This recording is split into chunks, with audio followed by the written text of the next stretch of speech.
It's great to be home. Had a pretty good week last week. I don't know about yours, but mine was good. I gotta tell you, most of you probably saw it. I said it a couple of times on television that I was called at the last minute.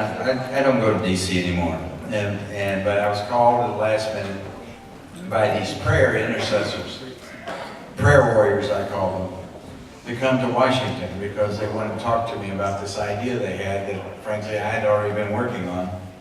But these are prayer warriors that have sustained me throughout my career. I mean, for instance, when I was running for Majority Whip against Newt Gingrich's right-hand man, they got in their cars and they circled the Capitol building for 24 hours praying for me.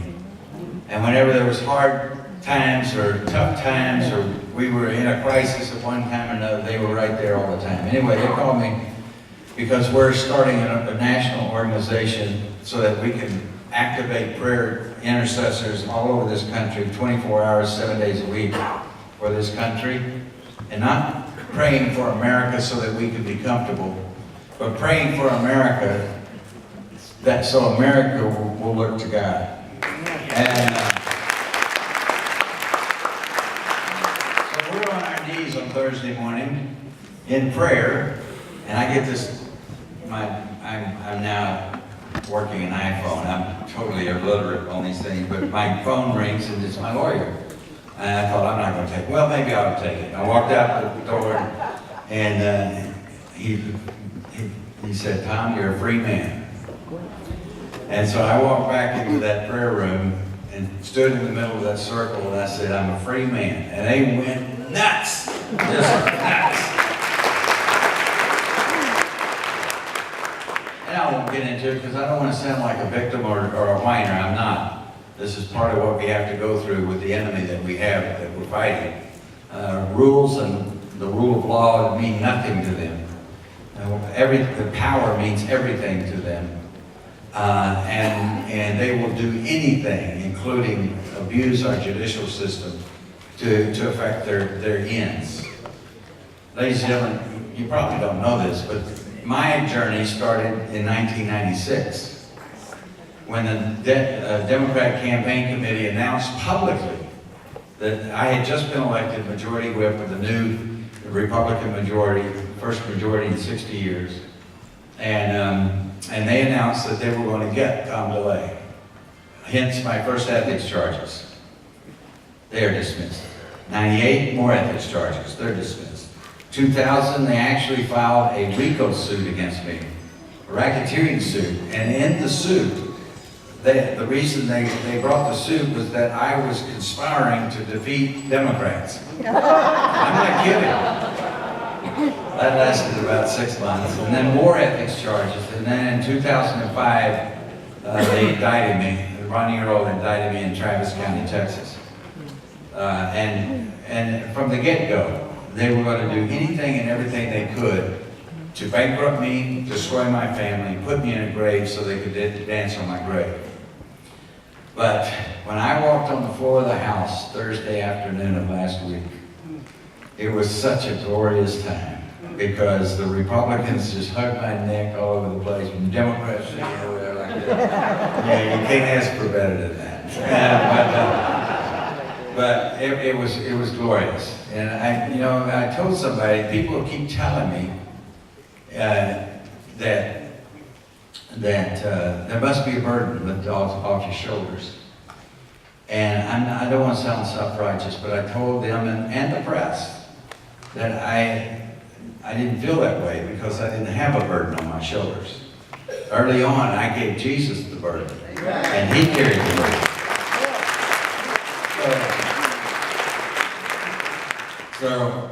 But there's a lot of work to do.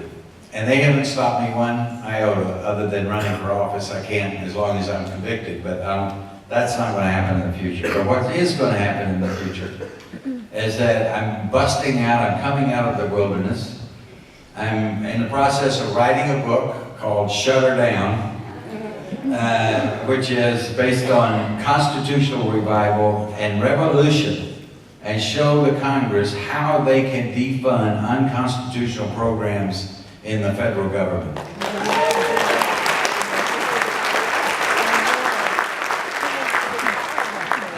This is not going to make them very happy, but we're also going on all across this nation, and we're in revival.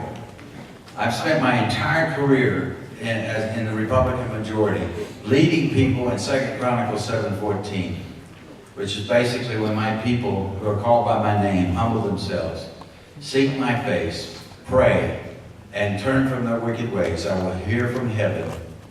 I will forgive them and heal their land. And I even shut down and sealed off the rotunda of the Capitol so that members from the House and the Senate could be the leaders of that effort of seeking the face of God. And we got on our knees for 3 hours in the rotunda, praying for this nation and praying to God that God would save this nation for himself, not necessarily for us. So a lot of that's going on. But I'm here first to thank you for all the love that you've given me and all the support. You know, it'd be very easy to walk away from a convicted felon, but so many of you did not. And you hung in there and you gave me your support and your love, and I just wanted to thank you for that. It is not over.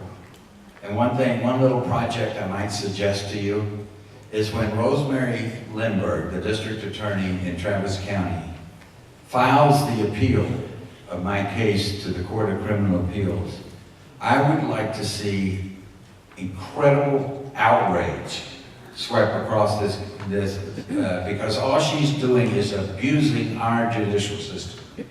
And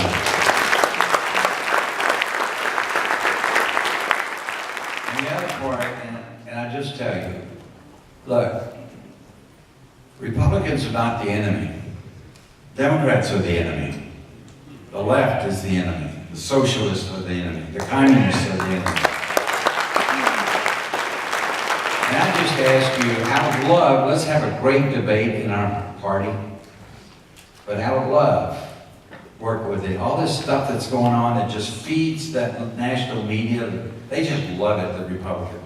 Let's go back to the notion, the way I operated. And that is, let's have our debate, but let's do it inside this room. Let's don't do it out there for the media to film. It's none of their business, and they just want to use it against us. Let's have a vigorous debate. Because the future of our party is on the line. Now, some of you old-timers, and I see some of you out there, this happened in 1980, remember?